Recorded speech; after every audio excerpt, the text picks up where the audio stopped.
Good evening बच्चों, कैसा चल रहा है आप लोगों का रिवीजन। और रिवीजन की इस सीरीज़ में आज हम एक नया चैप्टर पढ़ने वाले हैं और चैप्टर जूलॉजी का है और क्लास 11th का है। जैसा कि आपको स्क्रीन पे दिख ही रहा होगा, breathing and exchange of gases. इस बार भी इसमें से 2 से 3 क्वेश्चन आपको देखने को मिले थे। तो सबसे पहले हम डिस्कस करते हैं, हम हमेशा 2 वर्ड यहाँ पर यूज़ करते हैं, एक है हमारा रेस्पायरेशन और दूसरा है ब्रीदिंग। तो क्या रेस्पायरेशन और ब्रीदिंग सेम है या फिर इन दोनों में डिफरेंस है? तो सबसे पहले हम रेस्पायरेशन की बात करते हैं। तो रेस्पायरेशन का मतलब होता है oxidation of nutrient in the living cell to release energy for biological work. इसका मतलब रेस्पायरेशन का मतलब ये होता है ऑक्सीडेशन। ऑक्सीडेशन मतलब ऑक्सीजन के प्रेजेंस में जो भी हम खाना खा रहे हैं उसको हम जब ऑक्सीडाइज करते हैं और उससे एनर्जी को रिलीज करते हैं तो वो कहलाता है रेस्पायरेशन। और ब्रीदिंग का बहुत सिंपल सा मीनिंग होता है। ब्रीदिंग मीन्स होता है एक्सचेंज ऑफ गैसें, मतलब ऑक्सीजन को एटमॉस्फेयर से अंदर की तरफ लेना और कार्बन डाइऑक्साइड को बाहर की तरफ छोड़ना, ये कहलाती है ब्रीदिंग। अब आगे की तरफ चलते हैं। तो रेस्पायरेटरी ऑर्गन्स कौन कौन से होते हैं? तो जैसा कि हमने एनिमल किंगडम पढ़ा हुआ है और एनिमल किंगडम में हमने कॉर्डेट्स और नॉन कॉर्डेट्स दोनों पढ़े हुए हैं। तो इसमें यदि हम रेस्पायरेटरी सिस्टम की बात करते हैं तो जो बहुत प्रिमिटिव थे, जो वेल डेवलप्ड नहीं थे, नॉन कॉर्डेट्स, उसमें जो रेस्पायरेशन होता है वो कैसे होता है? जनरल बॉडी सरफेस से। जैसे कि लोअर इनवर्टिब्रेट्स की बात करते हैं तो स्पॉन्जेस हो गए, सिलेंट्रेट्स हो गए, फ्लैटवर्म्स हो गया, टीनोफोरा हो गया, ये सारे जो होते हैं ये जनरल बॉडी सरफेस से अपना रेस्पायरेशन करते हैं। इनके पास में कोई स्पेशल ऑर्गन्स नहीं होते रेस्पायरेशन के लिए। अब हम बात करते हैं स्किन और मॉइस्ट क्यूटिकल से, जिसको हम कहते हैं क्यूटिनियस रेस्पायरेशन। और ये किस में होता है? तो ये अर्थवर्म में होता है, लीचेस में होता है और एम्फीबियंस में आता है। अब हम बात करते हैं ट्रेकिड्स की, यानी ट्रेकियल ट्यूब की। हम यदि बात करते हैं तो जो ट्रेकियल ट्यूब है वो किस किस में होता है? तो फिश, ये इंसेक्ट में होता है, सेंटीपेड्स में होता है, मिलीपेड्स में होता है और स्पाइडर में होता है। गिल्स के थ्रू जो रेस्पायरेशन होता है, जिसको हम ब्रेंकियल रेस्पायरेशन कहते हैं, ये फिशेस में होता है, टेडपोल में होता है और प्रॉन्स में होता है। और यदि हम लंग्स की बात करते हैं, जिसको हम पल्मोनरी रेस्पायरेशन कहते हैं, तो मोस्ट जितने भी वर्टिब्रेट्स होते हैं इनमें जो रेस्पायरेशन होता है ये लंग्स यानी पल्मोनरी रेस्पायरेशन के थ्रू होता है। अब हम बात करते हैं हमारा, यानी हम अपने रेस्पायरेटरी सिस्टम के बारे में बात करते हैं। तो ह्यूमन रेस्पायरेटरी सिस्टम क्या है, इसमें कौन कौन से पैसेज होते हैं? तो सबसे इम्पॉर्टेंट बात कि इसमें एक क्या होता है, पेयर ऑफ एयर पैसेज होते हैं जिसको हम एयर ट्रैक कहते हैं, और लंग्स होते हैं। ये एयर पैसेज जो होता है उसको कंडक्टिंग पार्ट कहते हैं। मोस्ट इम्पॉर्टेंट पार्ट है, याद रखना कि जो एयर पैसेज है जहाँ से एयर पास हो रही है, कहाँ से? एटमॉस्फेयर से लेकर एल्वेलाई तक, उसको हम कंडक्टिंग जोन कहते हैं। यहाँ से एयर जो है कहाँ से कहाँ पास हो रही है, तो इसका ट्रांसपोर्टेशन होता है एटमॉस्फेयर से लेकर एल्वेलाई तक।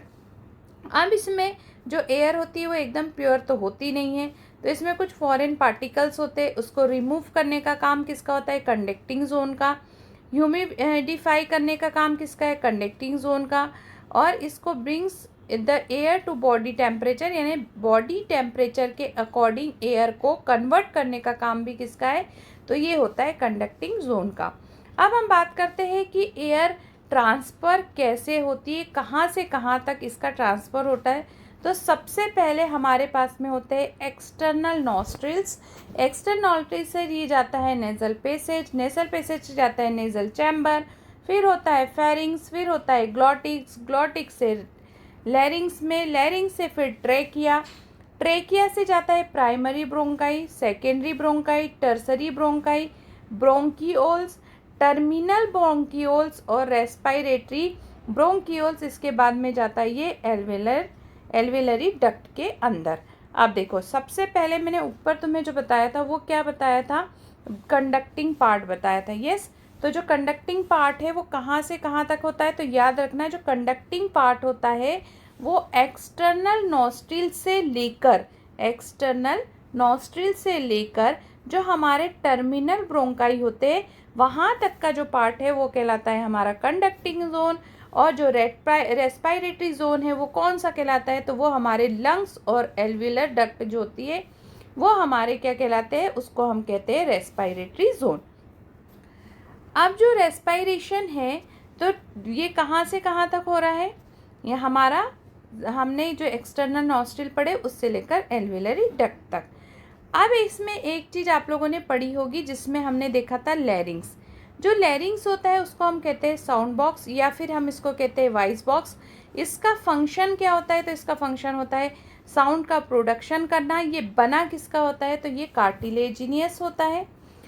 इसी के साथ साथ में हमने यहाँ पर देखा था कि फूड पाइप भी यहीं प्रेजेंट होता है। तो जो फूड पाइप होता है जब हम खाने को निगलते हैं, है ना, यहाँ पर लिखा है स्वेलिंग करते हैं जब, तो इसके ऊपर यानी किसके ऊपर, जो लैरिंग्स है उसके पास में जो ग्लॉटिक्स होता है उसके ऊपर एक कैप लाइक स्ट्रक्चर होता है, ढक्कन जिसको हम कहते हैं, जो इलास्टिक कार्टिलेजिनियस का बना होता है, वो क्या हो जाता है, इसको बंद कर देता है, क्लोज कर देता है, किसको, ग्लॉटिक्स को। क्यों क्लोज करता है, ताकि जो फूड है वो लैरिंग्स में ना जाए। कभी कभी आप लोगों ने देखा होगा खाना खाते समय आपको ठसका लग जाता है, या पानी पीते समय आपको खांसी आने लगती है, गले में अटका हुआ सा लगता है, तो उसका रीज़न यही होता है कि जो फूड है वो कहाँ चला जाता है, लैरिंग्स के अंदर, जिसको हम विंड पाइप कहते हैं उसके अंदर। तो इससे बचाने के लिए एपिग्लॉटिक्स होता है, जो कार्टिलेज से बना हुआ एक फ्लैप लाइक स्ट्रक्चर होता है। आगे की तरफ हम चलते हैं तो इसमें हमने देखा trachea, all bronchi, initial bronchioles are supported by incomplete cartilaginous half rings. Most important चीज़, हम चलते हैं थोड़ा सा ऊपर की तरफ। हमने सबसे पहले क्या देखा था, ट्रेकिया से बात करेंगे हम। ट्रेकिया से primary bronchial, secondary bronchial, tertiary bronchioles और टर्मिनल ब्रोंक्यूल नहीं आएगा, बस ब्रोंक्यूल तक जो है वो एक शी शेप की एक कार्टिलेजिनियस रिंग से कवर होता है, और जो कंप्लीट नहीं होती, कैसा होता है, इनकम्प्लीट होता है। तो ये केवल कहाँ तक होता है, ब्रोंक्यूल्स तक, और कौन से ब्रोंक्यूल, इनिशियल ब्रोंक्यूल्स तक, जो इसको सपोर्ट प्रोवाइड करता है। ठीक है, तो यही वाली लाइन यहाँ पर लिखी हुई है, trachea, all bronchi and initial bronchioles are supported by incomplete cartilaginous half ring से ये कवर होता है। ठीक है, इसके बाद में हम बात करते हैं लंग्स की, तो हम आगे की तरफ चलते हैं। लंग्स, तो लंग्स हमारे कहाँ पर सिचुएटेड होते हैं, ये हमारे सिचुएटेड होते हैं थोरेसिक चैम्बर में, और इसके नीचे क्या होता है, तो एक डायफ्राम होता है। जो लंग्स होते हैं इसमें कितने लोब्स होते हैं, तो देखो मैंने क्या बताया अभी कि लंग्स जो है वो 2 होते हैं, यानी 1 पेयर, कैसे, एक होगा राइट साइड में, एक होगा लेफ्ट साइड में। तो जो राइट साइड वाला लंग होता है उसमें 3 लोब्स होते हैं, और जो लेफ्ट साइड वाला होता है इसमें 2 लोब्स होते हैं। अब जो लंग्स है वो कवर होते हैं, किससे कवर होते हैं, डबल लेयर्ड प्ल्यूरा, यानी डबल लेयर्ड एक मेम्ब्रेन से कवर होते हैं, जो 2 टाइप की होती है, आउटर पैराइटल प्ल्यूरा और एक होती है इनर विसरल प्ल्यूरा।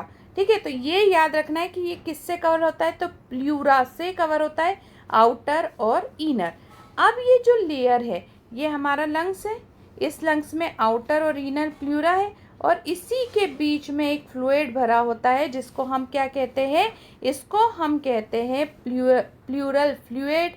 इसका फंक्शन क्या होता है, तो इसका फंक्शन होता है प्रिवेंट करना, फ्रिक्शन से बचाना। जो लंग्स होते हैं लंग्स को फ्रिक्शन से बचाने के लिए ये काम करता है। तो आप देखो लंग्स में क्या क्या है, लंग्स किससे मिलकर बना है, तो लंग्स के पास में ब्रोंकाई, लंग्स के पास में ब्रोंक्यूल्स, और लंग्स के पास में है एल्विलाई। तो लंग्स जो है वो इन 3 चीज़ों से मिलकर बने होते हैं, ब्रोंकाई, ब्रोंक्यूल्स और एल्विलाई। जो एल्वेलाई होती है ये क्या होती है, डक्ट होती है, कौन सी, रेस्पायरेटरी डक्ट या एक्सचेंज पार्ट होता है जो गैसों का एक्सचेंज करता है, इसको हम रेस्पायरेटरी सिस्टम भी कहते हैं। Alveoli are the structure and functional unit of lungs.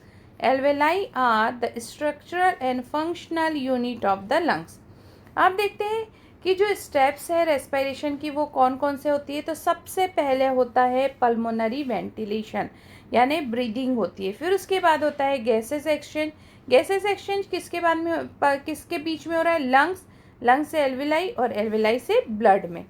इसके बाद में क्या हो रहा है? गैसेस ट्रांसपोर्ट हो रही है, ऑक्सीजन अंदर की तरफ जा रही है और कार्बन डाइऑक्साइड बाहर की तरफ आ रही है। इसके बाद में कहाँ एक्सचेंज हो रहा है? तो ब्लड और टिश्यू के बीच में हो रहा है। फिर कहाँ हो रहा है? तो सेलुलर और टिश्यू रेस्पिरेशन हो रहा है। तो ये इसकी स्टेप्स होती है। अब हम देखेंगे मैकेनिज्म ऑफ ब्रीदिंग। तो जब हम मैकेनिज्म ऑफ ब्रीदिंग देते हैं तो इसमें 2 मैकेनिज्म होती है। एक होता है इंस्पायरेशन और एक होता है एक्सपायरेशन। इन मतलब आना, एक्स मतलब बाहर की तरफ जाना। इंस्पायरेशन मतलब हम इसमें ऑक्सीजन को अंदर की तरफ ले रहे हैं और एक्सपायरेशन मतलब जो कार्बन डाइऑक्साइड है उसको हम बाहर की तरफ निकाल रहे हैं। अब देखते हैं कि इंस्पायरेशन में क्या होता है। Active enact of air atmosphere into lungs during this the, देखो क्या क्या कॉन्ट्रैक्ट हो रहा है, क्या क्या यहाँ पर अंदर की तरफ एक्टिविटीज है। तो जो डायफ्राम है वो कैसा हो गया? कॉन्ट्रैक्ट हो गया, मतलब फ्लैटेंड। जो नॉर्मली इसका स्ट्रक्चर होता है वो इस तरह से होता है जिसको हम कहते हैं डोम शेप्ड, है ना। डायफ्राम जब नॉर्मल कंडीशन में होगा तो उसको क्या कहेंगे? डोम शेप्ड कहेंगे। लेकिन जब इंस्पायरेशन हो रहा है और ये कॉन्ट्रैक्ट कर रहा है तो ये कैसा हो जाता है? तो ये फ्लैटेंड हो जाता है। ये करता क्या है? तो जो हमारा इंक्रीज करता है वर्टिबल जो थोरेक्सिक वॉल्यूम है उसको, ठीक है। अब आपने 2 मसल सुनी होगी जो रीप्स के बीच में होती है ना। जो मसल्स जो रीप्स के बीच में होती है वो 2 होती है। एक होती है एक्सटर्नल इंटरकोस्टल मसल और दूसरी होती है इंटरनल इंटरकोस्टल मसल। तो हम यहाँ पर किसकी याद रखना, जब इंस्पायरेशन होता है तो कौन सी मसल्स काम करती है? External intercostal muscle. ये मसल जो होती है वो कहाँ पर होती है? तो रिब्स के बीच में होती है। इसमें भी इसका भी कॉन्ट्रैक्शन हो गया, मतलब जब इंस्पायरेशन हो रहा है तो सबसे पहले डायफ्राम कॉन्ट्रैक्ट हो रहा है, फिर एक्सटर्नल इंटरकोस्टल मसल हो रही है। इसके बाद में जो स्टर्नम है वो causing increase the thoracic volume. जो स्टर्नम होता है इसने भी हमारे थोरेसिक का जो वॉल्यूम है उसको इंक्रीज कर दिया है ना।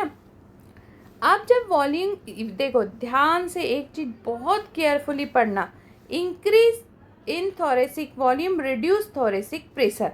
जैसे ही वॉल्यूम बढ़ेगा, जब वॉल्यूम बढ़ता है तो प्रेशर कम होता है, जब वॉल्यूम बढ़ेगा तो प्रेशर कम होगा। तो जो लंग्स है वो कैसे हो जाएंगे? एक्सपेंड मतलब फैल जाएंगे और जो गैस है वो अंदर की तरफ चल जाएगी। Pulmonary volume increase resulting in decrease of intra pulmonary pressure.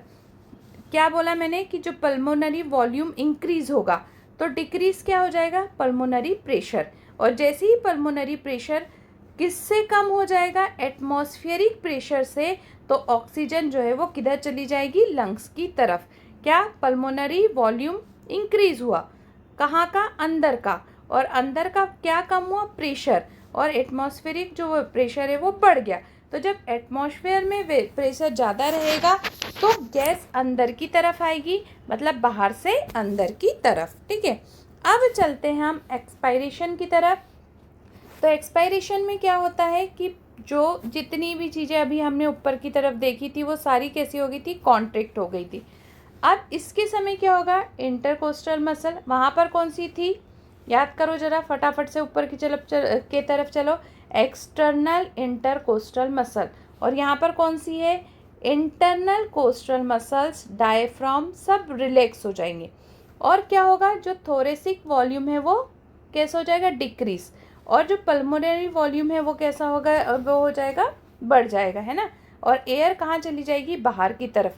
तो याद रखना कि जब अंदर का जो प्रेशर है वो ज़्यादा होगा और एटमॉस्फेयर का जो प्रेशर है वो कम होगा तो उस समय क्या होता है? इंस्पायरेशन होता है और इंटरकोस्टल मसल, डायफ्राम सारे के सारे कैसे हो जाते हैं? रिलैक्स हो जाते हैं। आप कभी कभी आपने देखा होगा कि हम फोर्सफुल भी एक्सपायरेशन करते हैं। तो इसमें क्या होता है? जो एब्डोमिनल मसल्स है और जो इंटरनल इंटरकोस्टल मसल्स है वो कॉन्ट्रैक्ट करती जब हम फोर्सफुल एक्सपायरेशन करते हैं तब। अब आ जाओ ज़रा इम्पॉर्टेंट पॉइंट पे, जहाँ से इस बार भी आप लोगों ने 2026 में जो 3 मई को एग्ज़ाम हुआ उसमें यहाँ से क्वेश्चंस देखे होंगे। तो अब हम पढ़ने जा रहे हैं रेस्पिरेटरी वॉल्यूम्स और कैपेसिटी। तो सबसे पहला जो वॉल्यूम होता है उसको हम कहते हैं टाइडल वॉल्यूम। जो टाइडल वॉल्यूम होता है वो कैसा वॉल्यूम है, तो इंस्पायरेशन और एक्सपायरेशन के ड्यूरिंग जो नॉर्मल रेस्पिरेशन होता है उसका जो वॉल्यूम है वो कहलाता है हमारा टाइडल वॉल्यूम, और इसकी जो वैल्यू होती है वो 500 ml होती है। और जो नॉर्मल पर्सन होते हैं वो 6000 to 8000 ml पर मिनट जो है वो टाइडल वॉल्यूम ले सकते हैं। अब बात करते हैं inspiratory reserve volume. Reserve volume की बात कर रहे हैं वो IRV, इंस्पायरेटरी रिजर्व वॉल्यूम।